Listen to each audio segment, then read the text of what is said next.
So this is Xiaomei when she's not being the narrator or breaking the fourth wall. I have to say, I like this kind of character. And also I like the fact that she is actually pointing out something I was wondering some time ago. After all, you all remember that time is something we shouldn't really think too much hard about here. Well, it turns out it is a very complicated system, and yet it is not. This is me, the angry anime fan, the despair reviewer, and I am now giving you the summary of Eden Zero Chapter 45, the Colosseum. Last week we find out indeed that the Time Oracle is indeed Xiaomei, the narrator of the story. So it seems that you can switch to talking to us and then to nothing else. She greets them by saying that she is Xiaomei, the girl who reads time. Uh, But she is not the fortune teller. Well, she is the fortune teller, but let's just say she explains that she doesn't tell fortune, she reads time. Immediately, Homura asks for her teacher, and Xiaomei says she already knew that Homura would ask that because she knows all their names. She knows Wise, Rebecca, oh, of course, let's not forget Shiki, as well as Happy and Pino. And she knew they would come, and she knew they would ask this question, and she knew when they would arrive. Basically, she knows everything in the universe. I mean, for such a young-looking girl to know everything must be a bore. I mean, must be a bore. So then Rebecca points out, hasn't time stopped on this planet? However, actually, Xiaomei describes it in a different way. Time is stopped because as long as you are here, it doesn't matter how long you do stay here. Time outside will be unaffected. Almost like the time chamber in Dragon Ball. Basically, you can stay here for what is it? A whole year, maybe 2 years. You think you will age? Well, when you leave, it is like nothing ever happened. So basically, the time you spend here doesn't interfere with this outer world, meaning no matter how many years you stay here, you'll pick up right where you left off if you leave. It's not exactly confirmed if what is not confirmed though is sorry if what I said. If you spend many years there and then leave, then of course your time in original will be completely unaffected. But what I mean is, if you age in that planet and then you leave, does that mean you revert back to the age you were before, or are you completely unageable? That's what I mean. It's a complicated scenario. However, Xiaomei says that line, which I like. Don't think about it too hard. This is that kind of planet. Because again, we cannot think too much hard about time. So Xiaomei confirms that they will find her, because she already know they will. However, she cannot tell them this information for free, because she doesn't know money. She says as an all-knower, she knows the type of girl a guy likes, the weather of tomorrow, the military secret of each planet, and she knows a couple of things here and there.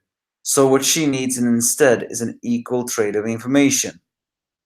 So, and she actually says that the location of Valkyrie is a level 2, meaning apparently that, again, she doesn't give out fortune, at least that's how she says it. But she does give out information.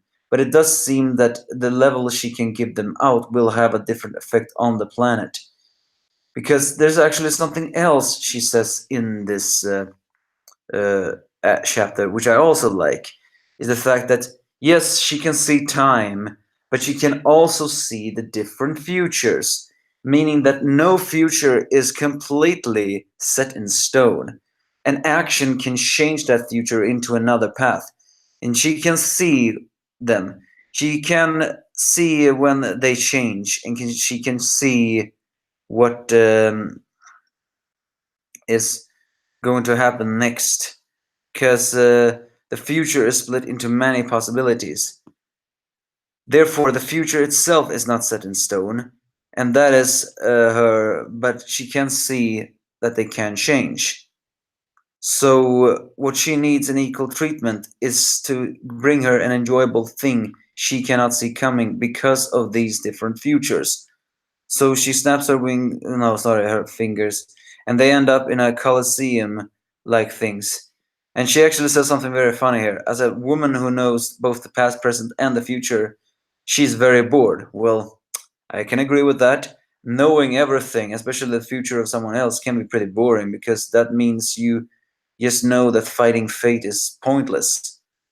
So, but she has mentioned she has a limit to her ability, and then she suddenly gets very well. I want to say horny, but maybe that's the wrong word. It's a battle victory.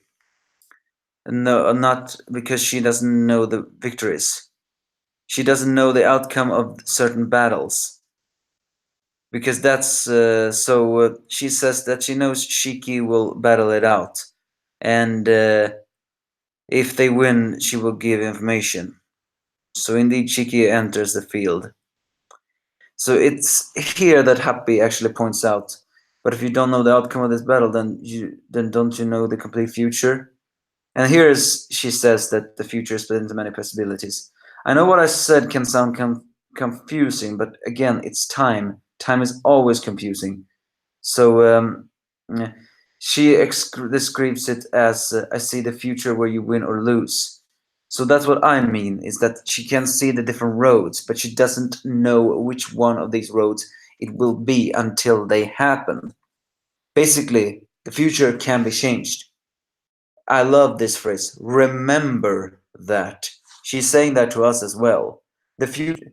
So again, she may see the She may be bored of seeing some futures and maybe believes they cannot be changed. But she does believe in a future that can be changed. So yeah, that's the limit of her ability. She doesn't know how some things will turn out, just that they will turn out, but not how. So so Shiki enters the battle, although Homura was fully prepared to do this, because, well, it's for his friend. So the challenger is a steel-armored warrior of the planet Sorg, Metal Boogie, who's basically a guy well, in a very, in speedos in an entire metal body. And so this guy has to have a very short introduction. He says, "Let's have a good match," and says begin, and Shiki knocks him out, of course, with just one single punch. And it's here that Xioamei says that she knew that Shiki would win, but she didn't know it would be in one punch. So they pass the first round because everything is not yet set in stone. But she does say that Shiki is an interesting kid. Well, she has narrated his story so far, so of course it must be interesting. Next chapter is called Valkyrie's Footsteps, meaning that we may see the first glimpse of Valkyrie. So yeah, I mean, you can argue that it's pretty boring that Shiki once again knocks out another opponent with just one punch, but this is just meaning this is just to this is just a side note, a side arc to summarize everything else. I still believe that Drakenjo will be his first real and difficult opponent. However, he better not lose. He better not lose against Drakenjo. So we shouldn't really be the thing. But yeah, this is Xiaomei's character. She's all-knowing, but sometimes feels boring. But there's certain actions in the future she will not know how they will happen. That's the limit of her ability. I think that has also to do with something that Mother once said in the beginning of chapter 2. Do you all remember when she said apparently she knows that Shiki is setting sail? I mean, you know what I mean when I say that. And and she said, "Will he become a hero legend or will he wreak havoc as a demon king?" Is that possibly implying that also she can see the future? Two different futures, where Shiki will become the ultimate villain or the ultimate hero? Or is she just saying that because he's the grandson of the Demon King? But again, we don't know anything about the Demon King as well. So yeah, it's scenarios there. She doesn't know the entire future, but she does know how it can happen, but she doesn't know how they will happen. That is what makes Xiao Mei a pretty interesting character, and I'm really looking forward to more about what is gonna happen next. So yeah, I mean Homura was ready to fight for this here, but Shiki wanted to fight for his friend. Although still Homura reacted pretty strange to that. But then again, Shiki had not met Valkyrie.